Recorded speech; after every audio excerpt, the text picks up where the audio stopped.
Hello and welcome once again to the Dr. Zeero Free Magic Secrets Show, where we investigate all forms of magic. And today we're going back to Celtic magic and Druid magic. So there's a book I'm going to be reading from here that I picked up not long ago. It's called The Druid Magick Handbook, Ritual Magic Rooted in the Living Earth by John Michael Greer. And John Michael Greer has put out a number of books about the Druidry and also about magic and the occult through his times. And this is a pretty succinct one. It's got a lot of information in it, and I just wanted to get right down to it, because the thing about the Druids is the historical Druids, we know very scant information. However, in the 1800s, there was a revival in bringing it back because people wanted to get back to nature. They wanted to get away from the industrial age. And early on, they avoided the magic side of Druidry. And then over time, it developed more and more. And you have scant recollections of ancient stuff, but a lot of modern stuff. But the point is, it's a living tradition. Magic is magic. What works, works. And even if it's this showcases newer ideas or newer ways of doing things, it's still relevant. So let's just jump right into a chapter called Magic in Nature. Now, in Welsh Druid tradition, Nuivre, spelt N-W-Y-F-R-E, is the life force, is one of three basic principles of existence. The other two are Gwyar, spelt G-W-Y-A-R, and that is the principle of flow. And there is also Calas, C-A-L-A-S, the principle of matter. Now, lift your hand in front of your face, and all three elements are right in front of you. Calas is the physical substance of the hand, the skin, flesh, and bone that make it a material object. Gwyar is the movement and flow of the hand, the motion that brings it in front of your face to begin with, but also the circulation of blood and lymph and all the other subtle motions that make it what it is. Nuivre is the life, vitality, and sensation of the hand, the presence of the life force that makes it a living, active, and sensitive thing rather than a dead object. According to these same Druid traditions, these three things exist in everything in the world. A stone contains Gwyar and Nuivre as well as Calas. Stone flows very slowly, and its life is hard for human beings to perceive, but both are there. A fall breeze contains Calas in the form of molecules of oxygen, nitrogen, and other gases, as well as dust and water vapor. Gwyar in the form of the movement that sweeps these molecules along, and Nuivre in the form of a simple life and awareness that old magical textbooks call a sylph, or air elemental. These and everything else in the world have a basis in matter, a pattern of flow, and an indwelling life. Calas, Gwyar, and Nuivre in the language of Druid magic. The living earth herself is no exception to this rule. She includes Calas in the form of all the solid, liquid, and gaseous matter drawn together by gravity into this little corner of space. Gwyar in the form of all the intricate tapestry of movement in, on, and around the Earth, from the great arc of its orbit around the sun to the wriggling of the smallest single-celled organism in her oceans and soil.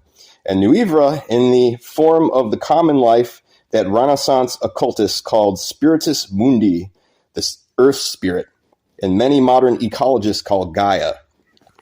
The force that makes magic work, in other words, is just as much a part of nature as matter and motion. This isn't the way most people in the modern world think about magic, of course. Ask most people who have never practiced magic what it is, and the word supernatural usually shows up in the answer, meaning, among other things, that magic violates the laws of nature.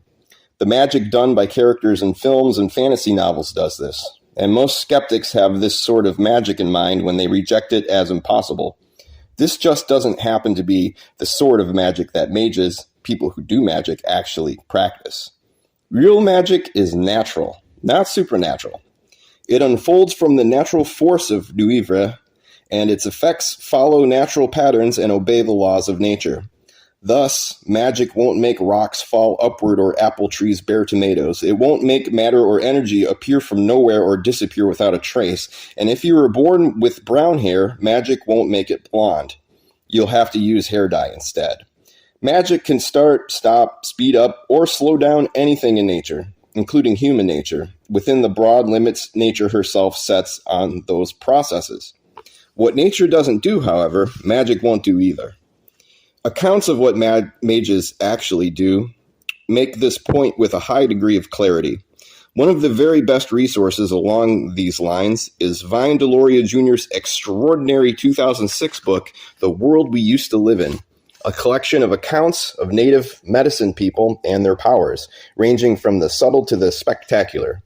Deloria's examples include all the things that mages around the world have always done: healing illnesses, finding hidden objects, communicating with birds and animals, shaping weather, making crops fertile, perceiving things distant in space and time, and causing vivid sensory hallucinations in other people.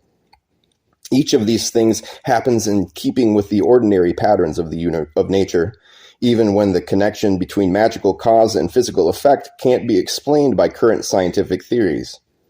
Consider a type of magic that sorcerers and shamans have done for thousands of years: a ritual for rain. Nobody who does this kind of magic claims that a successful ritual makes rain fall miraculously out of a clear blue sky. Instead, the barometric pressure drops. The wind shifts, clouds roll in, and rain starts to fall in the normal way. The result looks just like any ordinary rainstorm. It's the way that rain responds to the ritual that makes it magical. Thus, what makes magic magical, in other words, and what makes materialist skeptics reject it with such heat, is simply that it challenges modern assumptions about cause and effect. Most scientists believe that material effects must have material causes, and the idea that an intention held in the mind, channeled through Nuivra, can set off effects in nature is unthinkable to them. The fact that this is an everyday experience for mages does nothing to make it more palatable.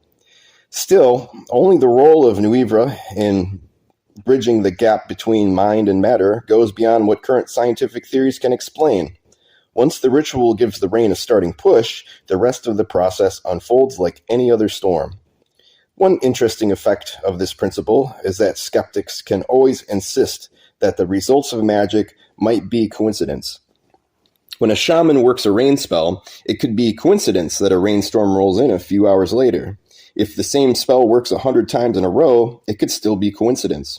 As long as the rain spell gets the results the shaman wants, it hardly matters, and indeed magic could almost be defined as the art of causing coincidences in accordance with intention. Think about how many important things in life are governed by what modern people call coincidence, and you may begin to grasp the astonishing power magic has to shape the universe of human experience. Still, recognizing that magic is part of nature and governed by natural limits is a crucial step in using it wisely. Neither magic nor anything else in nature has unlimited power. Magic is not a ticket to godhood or a substitute for the more basic disciplines of spiritual practice. It's simply a useful and powerful craft that, like several other traditional crafts, blends well with Druid spiritual practices and a life in harmony with nature. In a world where enchantment is in short supply, however, the gifts magic can offer are desperately needed. Magic and intentionality. These considerations are important because harmony with nature is one of the essential principles of Druid magic. With two other themes, symbolism and intentionality, it forms a triad of principles that underlie everything in this book. Symbolism has a role in magic complex enough that it needs a chapter of its own. It is covered in detail in chapter 2 of this book. Intentionality is simpler, but it has depths that many students of magic miss. For just over a century and a half, most books on magic in the Western world have been talked about intentionality in terms of the development and use of the magical will. This habit goes back to the great 19th century French occultist Eliphas Lévy, whose writings launched the modern revival of magic. Lévy got the idea of the magical will from the German philosopher Arthur Schopenhauer, one of the few thinkers of his time to accept the possibility of magic. Schopenhauer saw the universe as the product of a cosmic will, creating representations in the minds of beings. In Levy's writings, this dance of will and representation became a recipe for magical power that used will and imagination to shape the world. In Levy's wake, many students of magic came to see magical training as a matter of building up vast reserves of willpower and using them to force the universe to do their bidding. This was not what Levy meant, as it happens, but some of the colorful language Levy used to express his ideas helped foster the idea that magic was basically a way of browbeating the universe into getting what you want, when, where, and how you want it. This sort of thinking became popular in magical circles because it resonated with popular ideologies of the time that celebrated humanity's supposed conquest of nature. Like the attitude that sees nature as something to conquer, however, this approach to magic has serious problems. Because it ignores the momentum and flow of natural patterns, it's clumsy and wasteful of energy. It's much like trying to cross a lake on a rowboat without paying attention to the winds and currents. If you ignore these, you can put plenty of effort into rowing and make very little headway, or even end up further away from your goal than you started. Many people who reject this approach go the opposite extreme and embrace a passive approach to the spiritual world. Most mainstream religions in the Western world, for example, insist that magic is wrong and people ought instead to pray to a god and then prayerfully accept whatever the god decides to send them. This latter claim, to return to our boating metaphor, is like trying to cross a lake on a rowboat by throwing the oars overboard and trusting the winds and currents to get you to the other side. If you do that, you may cross the lake or you may not, and an attitude of prayerful acceptance of whatever happens is probably a good idea. These two ideas form what Druid philosophy calls a binary. A binary is a pair of ideas, factors, or forces in opposition to each other. Binaries exert a curious magnetism on the human mind. Once we get caught up in thoughts of yes or no, right or wrong, love or hate, truth or falsehood, or any other binary, it can be hard to realize that the two poles of the binary don't contain all of reality. The two attitudes just outlined make it an excellent example of a binary because both are extreme positions masquerading as the only two options. Druid philosophy offers a useful tactic in situations of this kind. When you encounter a binary, you simply look for a third factor that is not simply a midpoint between the two poles. Find the third factor, and you convert the binary into a ternary, a balanced threefold relationship that allows freedom and flexibility. In this case, the third factor that resolves the binary into a ternary is knowledge. If you learn how to read the winds and currents, you can work with them rather than against them. You can choose a time when the wind is blowing in the direction you want to go and row yourself into a current that moves in the same direction. As your knowledge develops, you can even turn one oar into a mast, use the other one as a rudder, find a piece of cloth to serve as a sail, and go skimming across the lake with one hand on the tiller and a fair wind doing all the work. The last approach is the way of Druid Magick. Because Druid mages know that they are a part of nature, participating in the great dance of life, they pay attention to the movements of that dance and use those movements to get where they want to go. Rather than trying to force the world to do what they want or sitting around waiting for someone else to do it for them, they learn to make contact with the currents of Nuivra and flow through the world, catch these in the sails of their magic, and ride them to their destination. This is how the magical will actually works. It has nothing in common with Victorian notions of willpower, but the word will. Think of someone exerting willpower, and what comes to mind? Someone with clenched jaw, white knuckles, narrowed eyes, and rigid muscles? All these signs of conflict betray weakness, not strength. Real will is effortless. It corresponds not to struggle and strain, but to what philosophers call intentionality, the orientation of the mind that locates meaning in objects of experience. An old Hindu metaphor helps show how this works. Imagine that you are walking in the forest and see what looks like a poisonous snake coiled up beside the trail. heart pounding and muscles ready to jump, you make a wide circle around it, and only then see that it is actually a coil of rope. The object was the same all along, but your mind gave it two radically different intentionalities. When the intentionality changed, everything about your experience changed except the thing you were experiencing. You may not be able to choose whether the coiled thing beside the trail is a snake or a rope. If you face a window and look toward it, however, you can look through the window at the scenery outside, or you can look at the window and examine the glass, frame, and so on. If you look at the scenery, it can be very hard to notice the window glass, and if you look at the glass, it can be just as hard to notice the scenery. Is the glass a way of seeing outside or something to look at in its own right? It can be either one, and the difference is intentionality. Many things in life can be shaped even more powerfully by your choice of intentionality. If you face a challenge with confidence, for example, your chances of success are much better than if you face the same challenge full of doubts and worries. Intentionality is the reason why.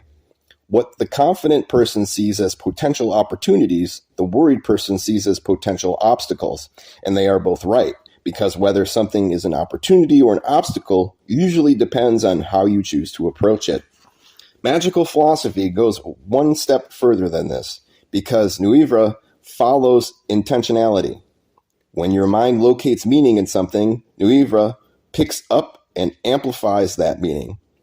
The more intense the experience of meaning, the stronger the flow of Nuivra it sets in motion, and the more likely it is to shape other people's experiences as well as yours. The difference between intentionality and ordinary ideas of willpower explains many of the failures that bedevil beginners. When you try to use magic to will the world into obedience, you set up an intentionality of conflict between yourself and the world. Nuivra follows that intentionality, and you find yourself embroiled in conflict with everything around you. The harder you try to make the world obey, the more it fights back, because all your efforts reinforce the intentionality and amplify the conflict. Change your intentionality to one of moving in harmony with the world, and the conflict disappears. The same effect shapes magic's practical applications. Many beginners, for example, try to use magic to achieve financial prosperity, and it's common for their efforts to backfire and leave them poorer than they started. Why? In many cases, their magic focuses on wanting what they don't have. This sets up an intentionality of wanting and not having, and so they end up wanting money and not having it. As with so many things in life, the more energy they put into chasing something, the faster it runs away. If you want to use magic to become prosperous, your intentionality has to focus on being prosperous, not on wanting to be prosperous. One effective approach starts with noticing the prosperity already in your life. If you have a roof over your head, 3 meals a day, and the leisure to read this book, after all, you have more prosperity than half the people on this planet. And letting the change in focus from wanting to having gently redefine your intentionality toward wealth. Another useful strategy focuses on seeing opportunities for abundance around you. This redefines your surroundings as a source of opportunity. And as Nuivra follows intentionality and shapes experience, opportunities appear. So, next chapter is magic and ethics. Intentionality also underlines the ethics of magic. This is controversial territory because there is no consensus in the occult community about what magical ethics should be, or even whether they exist at all. Some traditions and teachers claim that using magic for anything but pure spiritual advancement is a fatal fall from grace, while others insist that the sole point of magic is fulfilling all one's most selfish desires. From a Druid perspective, this is simply another binary, and practical ethics provide the third factor that resolves it into a ternary. The phrase practical ethics may seem strange, but this shows just how confused today's culture has become. Ethics have nothing to do with the pie-in-the-sky idealism and obedience to training too often marked under that label. Rather, ethics teach practical rules of behavior that explain what works and what doesn't. It's not idealism to point out that if a stove burner is hot enough to cook your dinner, it's hot enough to burn your hand, and there's no freedom to be gained by breaking the rules of sanitation. Ethics work is exactly the same way. This is especially true of magical ethics. Consider a curse meant to bring misfortune to someone. This sort of magic has a long and ugly history behind it, and it works by setting up an intentionality that turns everything in the target's environment into a source of harm. Done with skill and intensity, it can have highly unpleasant results. The risks are just as unpleasant, however, because magic is like raspberry jam. You can't spread it on anything without getting some on yourself. Thus, it's proverbial that people who make a habit of destructive magic end up poor, despised, and marginal because their workings have predictable effects on their own lives. This happens because intentionality doesn't just affect the target of a magical working. It defines a whole system that includes the mage, the target, and the whole environment. In a magical curse, the intentionality defines the target as a person who suffers misfortune, but it also defines the environment as a source of misfortune, and the mage as a person who causes misfortune. As a result, the mage becomes more likely to cause misfortune even when he doesn't want to, and the environment becomes more likely to be a source of misfortune to the caster as well as the target. If the mage keeps doing such workings, the object may be different each time, but subject and environment stay the same, and eventually the mage starts having trouble causing anything but misfortune, even in her own life, or experiencing her environment as anything but a source of misfortune. The same process shapes the results you will get from less obviously corrupt forms of magic. Prosperity magic of the sort mentioned in the previous section makes another good example, because many magical novices think of these workings as a way of getting an unearned financial windfall of some kind. The problem with trying to get something for nothing in a world of limited resources is that for somebody to get money and not earn it, somebody else must earn the money and not get it. The intentionality defines a whole system, and the keynote of that system is economic unfairness. People who do magic of this kind thus routinely end up on the receiving end of various kinds of economic unfairness, and quite often lose more than the windfall they hope to gain. Of course, intentionality works the other way just as effectively. This is one reason that so many traditional occult schools encourage students to study and practice some form of healing. The intentionality of healing, like that of cursing or getting something for nothing, defines a whole system.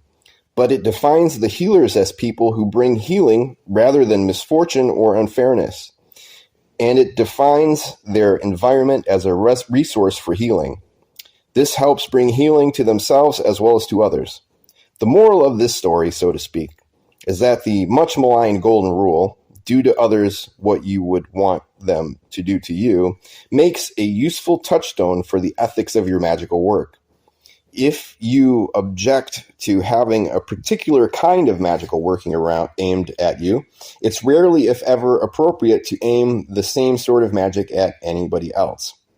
If, as many Druids believe, the principles of magic are ultimately the same as the laws of ecology, one of the lessons of today's environmental crisis also has a good deal of relevance here. You can only dump so much pollution into the biosphere before it shows up in the food you eat, the water you drink, and the air you breathe. From this perspective, unethical magic is simply one more kind of pollution, and the things that usually motivate it, ignorance, arrogance, and short-sighted greed, are the same factors pushing our industrial civilization into a bruising collision with ecological reality today. So that is your little lesson about Druid magical ethics. And again, I'm reading from a book called The Druid Magick Handbook by John Michael Greer. He also wrote a book called The Druidry Handbook, and you should look into all his works. So that's it for the Dr. Zeero Free Magic Secret Show. Hit the subscribe button, let people know I exist, share my videos on Facebook groups or wherever else you can post them. And once again, as always, here's a rockin' outro just for you people. All right, good night. Peace.